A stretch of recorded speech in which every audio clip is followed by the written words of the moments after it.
വഖഫ് ബോർഡുമായി ബന്ധപ്പെട്ട വിഷയങ്ങളിൽ സംസ്ഥാന സർക്കാരിനെതിരെ വിമർശനങ്ങളുമായി പ്രതിപക്ഷം. വഖഫ് ബോർഡിൽ അമുസ്ലിമുകളെ ഉൾപ്പെടുത്താനുള്ള നീക്കം സംഘപരിവാർ അജണ്ടയാണ് എന്നാണ് പ്രതിപക്ഷത്തിൻ്റെ പക്ഷം. കേരള വഖഫ് ബോർഡിൻ്റെ പ്രവർത്തനത്തിന് താൽക്കാലികമായി നിയന്ത്രണം ഏർപ്പെടുത്തിയ കേരള ഹൈക്കോടതി വിധിക്കെതിരെ സുപ്രീം കോടതിയിൽ ഹർജി വന്നിരിക്കുകയാണ്. സംസ്ഥാന വഖഫ് ബോർഡും വഖഫ് ബോർഡ് അംഗം ഉമർ ഫൈസിയുമാണ് സുപ്രീം കോടതിയെ സമീപിച്ചിരിക്കുന്നത്. ഈ ഹർജിയുടെ നിയമസാധ്യത എങ്ങനെയായിരിക്കും, മുനമ്പത്തിൻ്റെ ഭാവി എന്താണ്? വിശദമായി നമ്മളോടൊപ്പം സംസാരിക്കാനായിട്ട് നമ്മളോടൊപ്പം ചേരുന്നു റിട്ടയർഡ് അണ്ടർ സെക്രട്ടറി സ്റ്റാലിൻ ദേവൻ. അത് ഇപ്പം നമ്മളോടൊപ്പം ചേരുന്നുണ്ട്. സാർ, കേൾക്കാമെന്ന് ഞാൻ പ്രതീക്ഷിക്കുന്നു. നമുക്ക് എങ്ങനെ വിലയിരുത്താൻ സാധിക്കും ഇപ്പോഴത്തെ ഈ ഒരു സാഹചര്യത്തെ? അതായത് ഒരു താൽക്കാലികമായിട്ടാണെങ്കിലും കോടതി ഒരു നടപടികൾ അല്ലെങ്കിൽ പ്രവർത്തനങ്ങളൊക്കെ ഒരു മരവിപ്പിക്കുന്ന തരത്തിലേക്ക് കാര്യങ്ങൾ എത്തിയിരുന്നു. പക്ഷേ അതിനെതിരെ വീണ്ടും അപ്പീലുമായിട്ട് പോയിരിക്കുന്നു. എന്താകാം ഇനി ഇതിൻ്റെ ഒരു ഭാവി, വഖഫിൻ്റെ ഒരു ഭാവി, കേരളത്തിലെ പ്രവർത്തനത്തിൻ്റെ ഭാവി എന്താകാനാണ് സാധ്യത?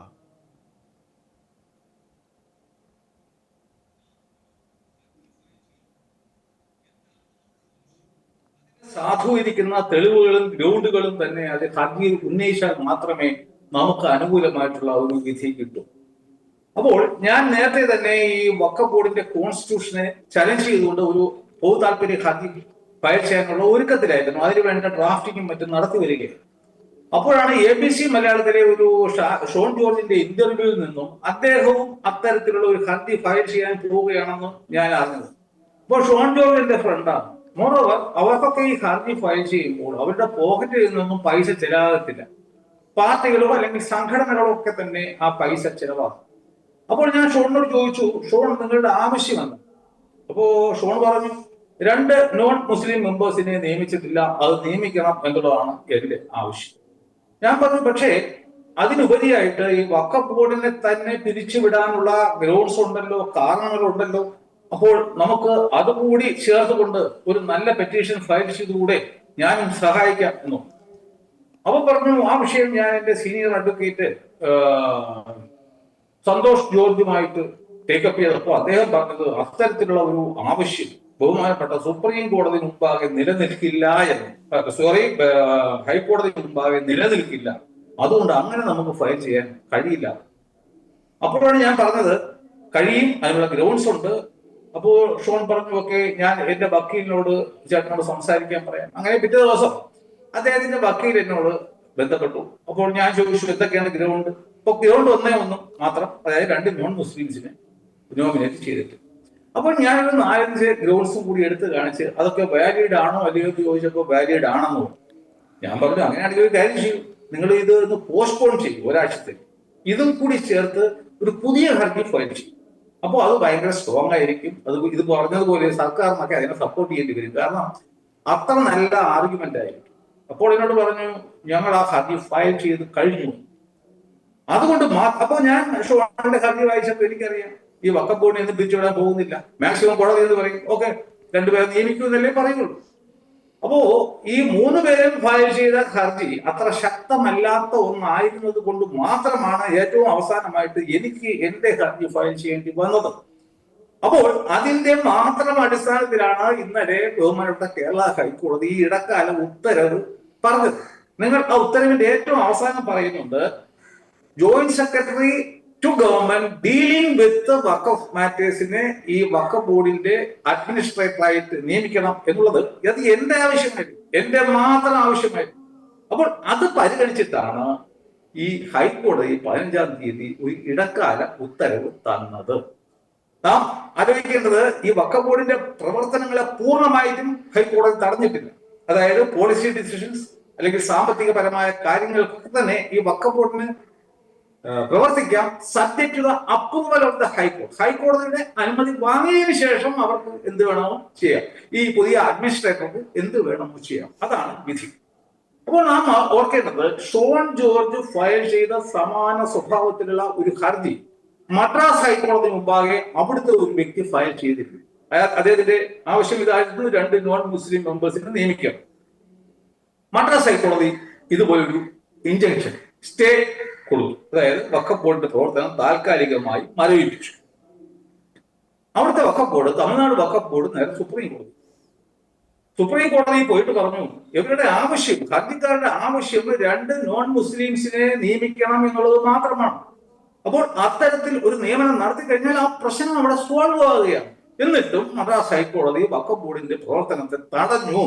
അത് നിയമവിരുദ്ധമാണ് എന്നായിരുന്നു സുപ്രീം കോടതി മുമ്പാകെ അവരുടെ വാദം. നാം നമ്മുടെ കോമൺ സെൻസ് ഉപയോഗിച്ചാലും മനസ്സിലാക്കാൻ കഴിയും. അത് മാത്രമാണ് പ്രശ്നമെങ്കിൽ രണ്ടുപേരെ നിയമിച്ചാൽ ആ പ്രശ്നം തീരും. അതുകൊണ്ട് സുപ്രീം കോടതി മദ്രാസ് ഗവൺമെന്റിനോട് ആവശ്യപ്പെട്ടത്, നിങ്ങൾ അടിയന്തരമായിട്ട് ഏത് ആൾക്കാരെയാണ് അവിടെ നോൺ മുസ്ലിം മെമ്പേഴ്സ് ആയിട്ട് നിയമിക്കാൻ പോകുന്നത്, അവരുടെ പേര് ഞങ്ങൾക്ക് തരും, ഞങ്ങൾ അവരെ നിയമിച്ചുകൊണ്ട് ഈ പ്രശ്നം പരിഹരിക്കാം എന്ന് പറഞ്ഞു. അപ്പോൾ അതിന്റെ ചുവട് പിടിച്ചിട്ടാണ് ഇപ്പോൾ ഈ ഫൈസിയും വഖഫ് ബോർഡും സുപ്രീം കോടതിയിൽ പോയിരിക്കുന്നത്. നാം ആലോചിക്കേണ്ടത് 15-ാം തീയതിയിലത്തെ ഓർഡർ കോമൺ ഓർഡറാണ്. 4 പൊതു താല്പര്യ ഹർജിയുള്ള ഇതിനെ എല്ലാത്തിനെയും ബന്ധിക്കുന്ന ഒരു ഉത്തരവാണ് ഹൈക്കോടതി പറഞ്ഞത്. എന്നാൽ ഈ നട്ടലില്ലാത്ത വഖഫ് ബോർഡ് സുപ്രീം കോടതിയിൽ ചലഞ്ച് ചെയ്തിരിക്കുന്നത് ഈ ഷോൺ ജോർജിന്റെ ഹർജിയെ മാത്രമാണ്. കാരണം എന്താണ്? ഷോൺ ജോർജിന്റെ ഹർജിയെ ചലഞ്ച് ചെയ്യാൻ എളുപ്പമാണ്. കാരണം മദ്രാസ് ഹൈക്കോടതി ഉത്തരവിന്റെ വെളിച്ചത്തിൽ അത് സുപ്രീം കോടതി കോഷിയുടെ അടിസ്ഥാനത്തിലാണ് ഈ ഷോൺ ജോർജിന്റെ ഹർജിയെ മാത്രം ചലഞ്ച് ചെയ്യും. അവിടെ ഷോൺ ജോർജ് എന്റെ യാതൊരു ഗൈഡൻസും എടുത്തില്ല. അപ്പോൾ ഞാൻ എന്ത് ചെയ്തു എന്ന് വെച്ച് കഴിഞ്ഞാൽ, ഇന്ന് ബഹുമാനപ്പെട്ട സുപ്രീം കോടതി മുമ്പാകെ ഞാനും കാബിനറ്റ് ഫയൽ ചെയ്തു. ഒരു സീനിയർ വക്കീലിനെ തന്നെ ആയിരിക്കും ഞാനും തിങ്കളാഴ്ചയാണ് പരിഗണനയ്ക്ക് വരിക. തിങ്കളാഴ്ച എനിക്ക് വേണ്ടി ഒരു സീനിയർ അഡ്വക്കേറ്റ് അവിടെ കാണും. അപ്പോൾ സുപ്രീം കോടതിയിൽ എന്ത് സംഭവിക്കും എന്ന് വെച്ച് കഴിഞ്ഞാൽ, എന്റെ ഹർജിയുടെ വെളിച്ചത്തിൽ എന്റെ വക്കീൽ വാദിക്കുന്നതിന്റെ അടിസ്ഥാനത്തിൽ അവിടെ നിന്നും ഈ വഖഫ് ബോർഡിന് ഒരു സ്റ്റേയും കിട്ടാൻ പോകും. ബഹുമാനപ്പെട്ട കേരള ഹൈക്കോടതി ഉത്തരവ് അതുപോലെ തന്നെ നിലനിർത്തി. പക്ഷെ അന്നും വാർത്ത വരാൻ പോകുന്നത് എന്താ? ഷോൺ ജോർജ് വീണ്ടും ഗോളടിച്ചിരിക്കുന്നു. ഷോൺ ജോർജിന്റെ ഹർജി, ഷോൺ ജോർജിനെതിരെ വഖഫ് ബോർഡ് ഫയൽ ചെയ്ത SLP ഷോൺ ജോർജ് ജയിച്ചിരിക്കുന്നു എന്നായിരിക്കും അവിടെ സംഭവിക്കാൻ പോകുന്നത്. എന്റെ ഈ ഒരു പ്രവർത്തനം ആയിരിക്കും. അതുകൊണ്ട് തന്നെ ഈ ഹൈക്കോടതി ഉത്തരവിനെ സുപ്രീം കോടതി ഒരിക്കലും സ്റ്റേ ചെയ്യാൻ പോകുന്നില്ല. കാരണം എന്റെ ഇടപെടലും കൂടി ഉണ്ട്. ബഹുമാനപ്പെട്ട സുപ്രീം കോടതിക്ക് എന്റെ ഹർജി കൂടി അവിടെ പരിഗണിക്കേണ്ടതായിട്ട് വരും. രണ്ടാമതായിട്ട് മുൻപത്തിന്റെ ഭാവി ഞാൻ നിങ്ങൾക്ക് 100% ഉറപ്പു തരുന്നു. ഇന്നലെയും ഞാൻ ജനൻ TV-യിൽ ഒരു ചാനൽ ചർച്ചയിൽ പങ്കെടുത്തപ്പോൾ ഞാൻ ഈ വഖഫ് സംരക്ഷണ വേദിയുടെ ചെയർമാനോട് പറഞ്ഞു, നിങ്ങൾ ഇനി എത്ര കേസ് നടത്തിയാലും മുൻപത്തെ വസ്തുവിൽ നിന്ന് 1 സെന്റ് വസ്തു വഖഫ് ബോർഡിന് കിട്ടാൻ പോകുന്നില്ല. കാരണം നിയമപരമായിട്ട് അങ്ങനെയാണ്. 1950 നവംബർ മാസം 1-ാം തീയതി സിദ്ദിഖ് സെറ്റു എഴുതിയ പ്രമാണം ഒരു വഖഫ് പ്രമാണം അല്ല എന്ന് ആ പ്രമാണം തന്നെ കാണിക്കുന്നു. അത് ഇതുവരെ ഒരു കോടതി പരിശോധിച്ചില്ല. നമ്മുടെ ഡിവിഷൻ ബെഞ്ച് മാത്രമാണ് പരിശോധിച്ചത്. പക്ഷെ ഡിവിഷൻ ബെഞ്ച് അവിടെ പരിഗണിക്കാൻ പാടില്ലായിരുന്നു. കാരണം വഖഫ് ട്രൈബ്യൂണൽ കേസ് നടക്കുന്നതുകൊണ്ട് ഹൈക്കോടതി അത് പരിഗണിക്കാൻ പാടില്ലായിരുന്നു എന്നാണ് ഈ വഖഫ് സംരക്ഷണ വേദി അവർ വാദിക്കുന്നത്. ആ ഒരു വാദമായിട്ടാണ് അവർ സുപ്രീം കോടതിയിൽ പോയിരിക്കുന്നത്. അതുകൊണ്ട് അവരുടെ വാദം ശരിയാണോ തെറ്റാണോ എന്ന് പറയാൻ പറ്റില്ല. കാരണം നിയമപരമാണ്. സുപ്രീം കോടതിക്ക് തെറ്റാണെന്നും പറയാം, ശരിയാണെന്നും പറയാം. അതുകൊണ്ട് തന്നെ അതിനൊരു ഡിസിഷൻ മിക്കവാറും വരാൻ പോകുന്നത് ബഹുമാനപ്പെട്ട കേരള ഹൈക്കോടതിയുടെ ആ വഖഫ് അല്ല എന്നുള്ള ആ ഒബ്സർവേഷൻ എക്സ്പെൻഡ് ചെയ്തുകൊണ്ടുള്ള ഒരു ഉത്തരവായിരിക്കും സുപ്രീം കോടതി പറയാൻ പോകുന്നത്. Let the Waqf tribunal decide case. അതുകൊണ്ട് തീർച്ചയായിട്ടും ഇത് വഖഫ് അല്ല എന്ന് പറഞ്ഞിട്ട് ഒരു വിധി വരും. അപ്പോ കോടതിയുടെ മുമ്പിൽ കിടക്കുന്ന കാര്യമാണ്. അത് കോടതിക്ക് മാത്രമേ തീരുമാനിക്കാൻ സാധിക്കൂ. നാം മനസ്സിലാക്കേണ്ടത് അവിടെ ഒരു വിധി വന്നാലും വഖഫ് ബോർഡ് വീണ്ടും നേരെ ഹൈക്കോടതിയിൽ അപ്പീൽ കൊടുക്കും. അവിടെ കുറെ നാളുകൾ പിന്നീട് സുപ്രീം കോടതി പോകും. സുപ്രീം കോടതിയായിരിക്കും അന്തിമമായിട്ടൊരു വിധി മിക്കവാറും പറയാൻ പോകുന്നത്. അപ്പോൾ അത് വഖഫാണോ അല്ലയോ എന്നുള്ള വിഷയമാണ്. പക്ഷെ റവന്യൂ അവകാശങ്ങളെ സംബന്ധിച്ചാണെങ്കിൽ പിണറായി വിജയൻ സർക്കാരിന്റെ സമയത്ത് ഒരു മുസ്ലിം IAS ഓഫീസറായിരുന്നു എറണാകുളത്തെ കളക്ടർ. അദ്ദേഹത്തിന്റെ സമയത്ത് നിയമവിരുദ്ധമായിട്ടാണ് സെക്ഷൻ 5 പ്രകാരമുള്ള ഗവൺമെന്റ് നോട്ടിഫിക്കേഷൻ ഇല്ലാതെയാണ് ഈ റവന്യൂ വകുപ്പ് അവിടുത്തെ പാവങ്ങളുടെ റവന്യൂ അവകാശങ്ങൾ പിടിച്ചെടുത്തത്. അത് നിയമവിരുദ്ധമാണ്. അത് പിണറായി വിജയൻ സർക്കാർ ബഹുമാനപ്പെട്ട കോടതി മുമ്പാകെ വാദിച്ച ഒരു കാര്യമാണ്. അതുകൊണ്ട് VD സതീശന് വേണമെങ്കിൽ 10 മിനിറ്റിനകത്ത് തന്നെ ഈ മുനമ്പത്തുകാരുടെ റവന്യൂ അവകാശങ്ങൾ തിരിച്ചു കൊടുക്കണം. മുനമ്പ് വഖഫാണോ അല്ലയോ ഒന്ന് അദ്ദേഹത്തിന് പറയാൻ പറ്റത്തില്ല, ആർക്കും പറയാൻ പറ്റില്ല, കോടതിക്ക് മാത്രമേ പറയാൻ പറ്റൂ. പക്ഷെ റവന്യൂ അവകാശം എത്രയും പെട്ടെന്ന് 10 മിനിറ്റിനകം തിരിച്ചു കൊടുക്കാൻ VD സതീശന് കഴിയും. പക്ഷേ VD സതീശൻ അത് ചെയ്യില്ല. ഞാൻ 100% ഉറപ്പ് തരുന്നു, ചെയ്യില്ല. കാരണം മുസ്ലിം ലീഗിന്റെ താല്പര്യത്തിന് വിരുദ്ധമായിട്ട് ഒരു കാര്യത്തിലും VD സതീശൻ അനങ്ങാൻ കഴിയില്ല. അതുകൊണ്ട് ഈ മുനമ്പത്തിന്റെ വിഷയം ആത്യന്തികമായിട്ട് എന്ന് പരിഹരിക്കപ്പെടും എന്ന് പറയുന്നത് നമുക്ക് വളരെ പെട്ടെന്ന് തന്നെ വഖഫ് ട്രൈബ്യൂണലിൽ നിന്നും ഒരു വഖഫ് അല്ലാതെ ഒരു വിധി വാങ്ങിക്കാം. പക്ഷേ എന്ന് കരുതി ഇവരുടെ റവന്യൂ അവകാശങ്ങൾ തിരിച്ചു കൊടുക്കണം എന്നുണ്ടെങ്കിൽ അതിന് സംസ്ഥാന സർക്കാർ തന്നെ ആണ് തീരുമാനം എടുക്കേണ്ടത്. വഖഫ് ട്രൈബ്യൂണലില് അവർക്ക് അനുകൂലമായിട്ട് വഖഫ് അല്ല എന്ന് പറഞ്ഞാൽ പോലും ബ്രിട്ടീഷ് സർക്കാർ ഇവരുടെ റവന്യൂ അവകാശങ്ങൾ തിരിച്ചു കൊടുത്താലേ അവർക്ക് കിട്ടും. അല്ലാതെ എങ്ങനെ കിട്ടാനാണ്? അപ്പോ പ്രശ്നങ്ങൾ നീണ്ടുപോകാനാണ് മിക്കവാറും സാധ്യത കൂടുതൽ. എന്നാലും ഒരു അവസാനം എന്ന് പറയുന്നത് മുൻപം വഖഫ് അല്ലാതായി മാറും എന്നുള്ളത് തന്നെയാണ്. അതിന് ഈ വഖഫോ വഖഫ് സംരക്ഷണ വേദിയോ ഒക്കെ തന്നെ എന്ത് ചെയ്താലും ഒരു കാര്യവും നടക്കാൻ പോകുന്നില്ല എന്നുള്ളതാണ് എൻ്റെ അഭിപ്രായം. തീർച്ചയായിട്ടും ഞാൻ മറ്റൊരു കാര്യം കൂടെ ചുരുങ്ങിയ വാക്കുകളിൽ താങ്കളൊന്ന് പറയുകയാണെങ്കിൽ നല്ലതാണെന്ന് എനിക്ക് തോന്നുന്നു. അതായത് ഇപ്പോൾ ഭരണപക്ഷം പ്രത്യേകിച്ച് വഖഫിനെ കുറിച്ചൊന്നും സൂചിപ്പിക്കുന്നൊന്നുമില്ല. വഖഫ് 10 മിനിറ്റ് കൊണ്ട് തീർക്കാൻ പറ്റുന്ന, അല്ലെങ്കിൽ മുനമ്പത്തെ പ്രശ്നം 10 മിനിറ്റ് കൊണ്ട് തീർക്കാൻ പറ്റുന്ന ഒരു പ്രശ്നം മാത്രമാണ് എന്നൊക്കെ പറഞ്ഞ് അധികാരത്തിലേറിയതിന് ശേഷമാണെങ്കിൽ പോലും അതിനെക്കുറിച്ച് വ്യക്തമായിട്ടൊന്നും സംസാരിക്കാത്തൊരു സാഹചര്യമാണ് നമ്മൾ കാണുന്നത്. എന്നാൽ പ്രതിപക്ഷത്തേക്ക് പോവുകയാണെങ്കിൽ പ്രതിപക്ഷ നേതാവ് തന്നെ പറഞ്ഞിരിക്കുകയാണ് ഇപ്പോൾ ഈ വരുന്ന മാറ്റങ്ങളൊക്കെ അല്ലെങ്കിൽ ഈ ഇടപെടലുകളൊക്കെ ഒരു സംഘപരിവാർ അജണ്ടയുടെ ഭാഗമായിട്ടാണ് എന്നാണ് പറയുന്നത്. അത് പക്ഷേ ഇപ്പോൾ നമ്മൾ മുനമ്പത്തെ ഒരു വിഷയം എടുക്കുകയാണെങ്കിൽ അവിടെ ഒരു മതത്തിൻ്റെ അല്ലെങ്കിൽ ഒരു സംഘടനയുടെ കീഴിൽ മാത്രമുള്ള ആൾക്കാരല്ല അവിടെ ഈ ഒരു ബുദ്ധിമുട്ട് അനുഭവിക്കുന്നത്. അവിടെ ബുദ്ധിമുട്ട് അനുഭവിക്കുന്നതിൽ ക്രിസ്ത്യാനിയുണ്ട്, ഹിന്ദു ഉണ്ട്, മുസ്ലിം ഉണ്ട്, എല്ലാ കുടുംബങ്ങളും അവിടെ ഈ ബുദ്ധിമുട്ട് അനുഭവിക്കുന്നുണ്ട്. പക്ഷേ എന്തുകൊണ്ടായിരിക്കാം ഇതുപോലെ ഒരു ഇത്തരം തരത്തിലുള്ള ഒരു പ്രഖ്യാപനം അല്ലെങ്കിൽ അതുപോലെയുള്ള ഒരു സംസാരത്തിലേക്ക് ഈ വിഷയം വളച്ചൊടിക്കാൻ ഇടതുപക്ഷം അല്ലെങ്കിൽ പ്രതിപക്ഷ നേതാവ് പോലും തയ്യാറാകുന്നത്? ഇതിന് പിന്നിൽ ഏതെങ്കിലും തരത്തിലുള്ള ഒരു അജണ്ട ഉണ്ടാകാനുള്ള ഒരു സാധ്യതയുണ്ടോ? അജണ്ട ഉള്ളത് ഈ പ്രതിപക്ഷത്തിനും ഭരണപക്ഷത്തിനും മാത്രമാണ്. എന്തുകൊണ്ടാണ്? ഷോൺ ജോർജ്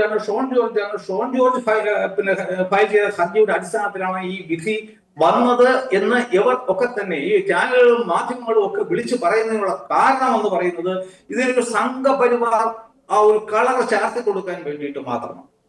ഞാൻ കൊടുത്ത പെറ്റീഷനിൽ ഇവൻ പിണറായി വിജയൻ ആയിരുന്നു ചീഫ് മിനിസ്റ്റർ എങ്കിലും ഇതുപോലെയുള്ള ഒരു അഫിഡവിറ്റ് ഫയൽ ചെയ്യാൻ മാത്രമേ സാധിക്കൂ. കാരണം ഞാൻ ഉന്നയിച്ച 5 കാര്യങ്ങളും അടിസ്ഥാനപരമായി നിയമപരമായ കാര്യങ്ങളാണ്. അതിനെ ചലഞ്ച് ചെയ്യാനുള്ള നിയമപരമായ ഒരു ഗ്രൗണ്ടും ഇനി കപിൽ സിബലിനെ കൊണ്ട് പിണറായി വിജയനോ അല്ലെങ്കിൽ വി ഡി സതീശനോ വന്നിരുന്നെങ്കിൽ പോലും എന്റെ ഈ ഹർജി എതിർക്കാൻ കഴിയില്ലായിരുന്നു. കാരണം ഞാൻ വെറുതെ ഹർജി കൊടുക്കാൻ താല്പര്യം ഉള്ള ഒരു ആളല്ല. ഞാൻ ഒരു ഹർജി കൊടുത്താൽ അത് നിയമപരമായിരിക്കണം, ഞാൻ ആ കേസ് ജയിക്കണം എന്ന് എനിക്ക് നിർബന്ധമുണ്ട്, അല്ലെങ്കിൽ ഞാൻ കേസിന് പോകത്തേ ഇല്ല.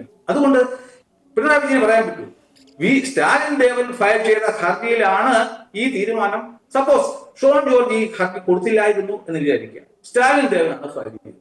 അങ്ങനെ ആയിരുന്നുവെങ്കിൽ പിണറായി വിജയനോ അല്ലെങ്കിൽ വി ഡി സതീശനോ ഒക്കെ ഇങ്ങനെ ഒരു അലിഗേഷൻ നടത്താൻ സാധിക്കും. സംഘ പരിവാറാണ് ഇതിന്റെ പുറകിൽ നിന്നുള്ളത്. ഞാൻ BJP കാരനല്ല, ഞാൻ RSS കാരനല്ല, ഞാൻ ഒരു ഇന്ത്യൻ സിറ്റിസൺ ആണ്. ഇവിടെ നിയമപരമായിട്ട് കാര്യങ്ങൾ നടക്കണം എന്ന് ആഗ്രഹിക്കുന്ന ഒരു വ്യക്തി മാത്രമാണ്. അപ്പോ ഷോൺ ജോർജിന് പകരം സ്റ്റാലിൻ ദേവനെ അവിടെ വച്ചു കഴിഞ്ഞാൽ ഈ പിണറായി വിജയന് ഈ സംഘ പരിവാർ അജണ്ടയാണ് നടപ്പിലാക്കപ്പെടുന്നത് എന്ന് പറയാൻ സാധിക്കും.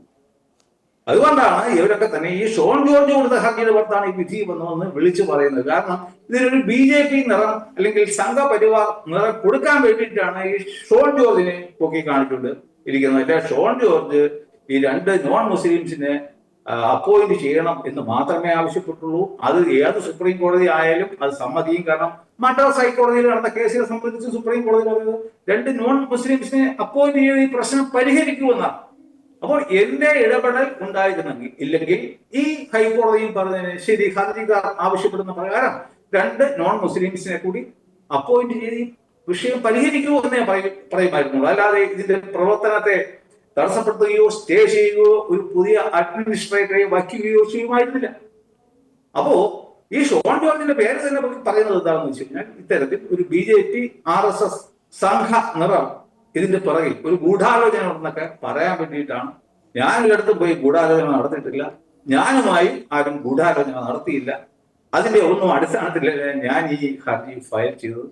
ഇവിടെ ഈ കോൺസ്റ്റിറ്റ്യൂട്ട് ചെയ്യപ്പെട്ടിരുന്ന വഖഫ് ബോർഡ് നിയമവിരുദ്ധമായിട്ടാണ് ഈ വഖഫ് ആക്ടിന്റെ സെക്ഷനിൽ 14 പറയുന്നതിന് ഘടകവിരുദ്ധമായിട്ടായിരുന്നു കോൺസ്റ്റിറ്റ്യൂട്ട് ചെയ്തത്.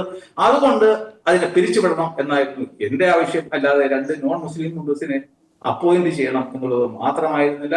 ഇന്നല്ലെങ്കിൽ നാളെ ഇനി ഹൈക്കോടതി ആയാലും സുപ്രീം കോടതി ആയാലും ഇപ്പോഴുള്ള വഖഫ് ബോർഡിനെ റീഇൻസ്റ്റേറ്റ് ചെയ്യുന്ന ചോദ്യമേ ഉദിക്കുന്നില്ല. അത് പിണറായി വിജയനായിരുന്നു അല്ലെങ്കിൽ മുഖ്യമന്ത്രി, അല്ലെങ്കിൽ വി.ഡി. സതീശനായിരുന്നു മുഖ്യമന്ത്രി എങ്കിലും എന്റെ ഹർജിയെ സപ്പോർട്ട് ചെയ്യുക എന്നുള്ള ഒരൊറ്റ കാര്യമേ അവർക്ക് ചെയ്യാൻ കഴിയുമായിരുന്നുള്ളൂ.